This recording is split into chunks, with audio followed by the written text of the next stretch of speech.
Another thing that I saw that was also making the rounds in the prophecy group, so much that this stuff was actually even sent to me through my email, was images from an Instagram account that was sharing children in a Satan club. This, just a heads up, this is pretty bad. Nothing like explicit, but it's not pleasant to look at. So just a heads up. These were some images that were making the rounds from the Instagram account. It shows kids partaking in quite demonic, satanic, evil rituals. It has the goat reading to the kids and all this stuff. Now, when you look at that, your first reaction is, man, that's horrible. It's absolutely horrible. And like I said, this was spreading like wildfire for several days in the prophecy community. I don't know if any of the prophecy teachers and whatnot talked about this. I don't know that, but I've seen this in chat groups and comments. And like I said, it was even sent to me and whatnot. But you see, when you see this, you immediately become enraged, and without even thinking, you're just going to talk about it. You're going to share it with other people and say, can you believe this? Now, we're being blinded by our own enragement. This is something that's sensationalized. It's something that's there to get a reaction, emotional reaction from you. And now, why do I say that? Because the thing is, these are all three completely fake. They're not real at all.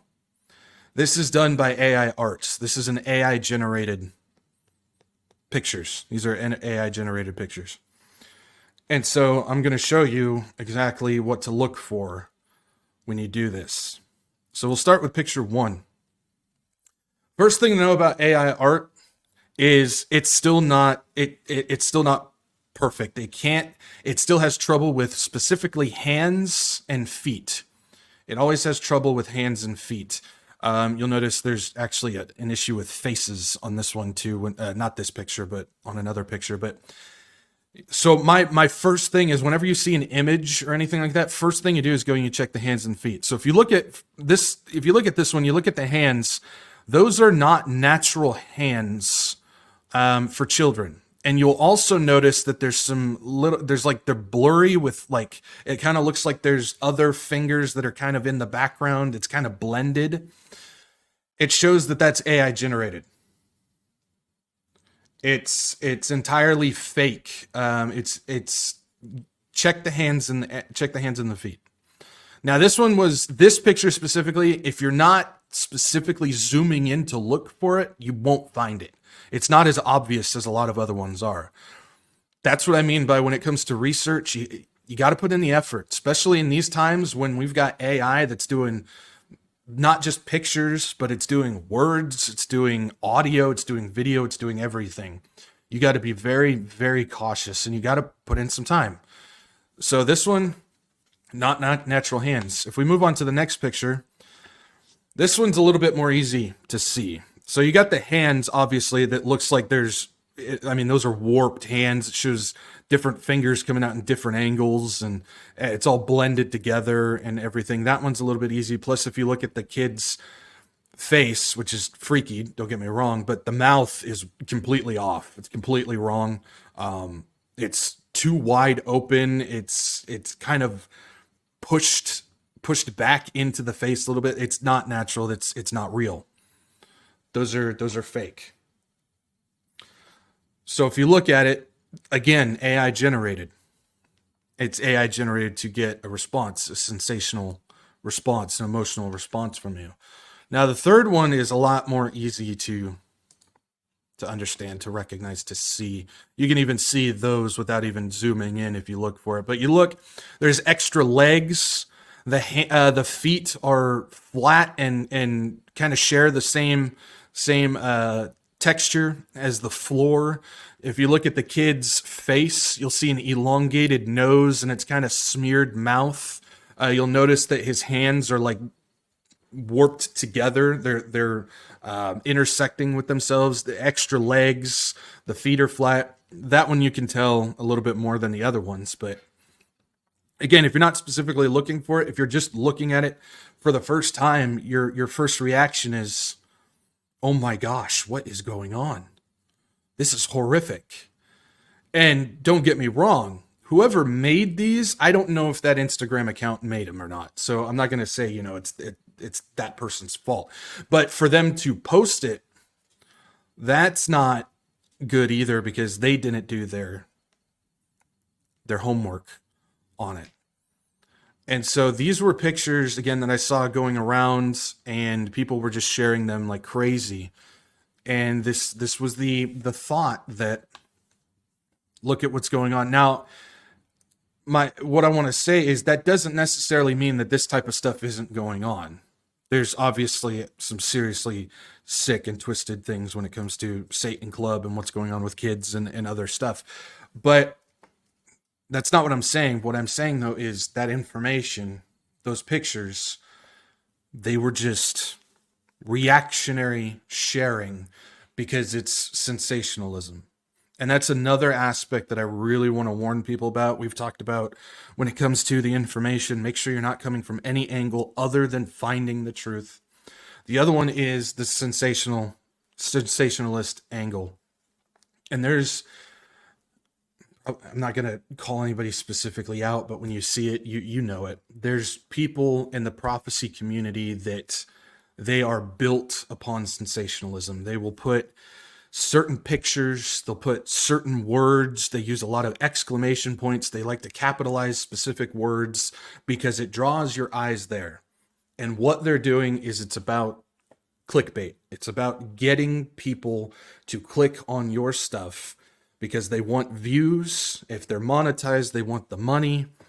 And they're not in it for truth. They're not in it for actually trying to get the truth out there, because I don't know about you guys. I've had a lot of podcasts where I felt like what I'm sharing with you guys really isn't all that interesting, because sometimes the truth isn't that interesting. Sometimes the truth is sharing information that really isn't all that exciting, but it does pertain to really what's going on. But they're not willing to do that. They want the clicks. They want the views. They want to draw people in and try and make things more exciting than they actually are, because that brings in views. It's the same thing with what's going on with a lot of the churches out there. They speak on things that people want to hear about, positive things. They play music that's recognizable from the radio, the Christian radio, because it draws people into their church, because it's about sitting as many bums in their pews as possible to have more numbers. And there's a lot of people on YouTube that do the same thing. And it's about getting as many views, as many clicks as possible, sharing, again, skewed information to try and make it seem like it's more exciting than it actually is, because that's what draws attention. Their sub counts go up, their views go up, and if they're monetized, their money comes rolling in even more. And so we've really got to be wary of the sensationalist angle that a lot of, not just regular news sites, but a lot of people who claim to be in the prophecy community do as well. They're trying to get as many views as possible, utilizing something like fake AI art because it draws in views. Then the question becomes, do they know that it's fake, or are they just sharing something without looking into it? Either one is not good. If they know that it's fake, then they're really trying to pull the wool over people's eyes for the views.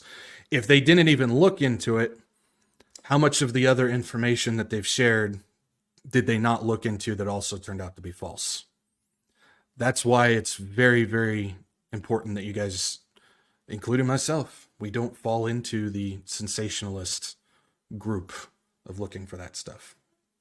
So that's another angle that I wanted to discuss when it comes to truth and deception and whatnot. There's so many different ways that Satan is doing this.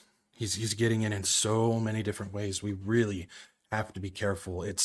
We really have to understand above everything, that the only thing that we can truly hold on to, that we know is truth, that we don't ever have to worry about it, is the Bible itself. That is the only thing that we have now that we can just hold on to, just hug it and go, this is real. This is truth.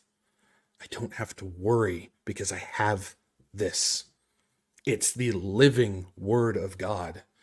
And so everything else, we have to always check, double check, triple check. And even then, sometimes we just got to go, I'm not sure. Let's just wait and see. Sometimes that's what we got to do. We just got to sit and go, we just got to wait and see what happens. I don't know.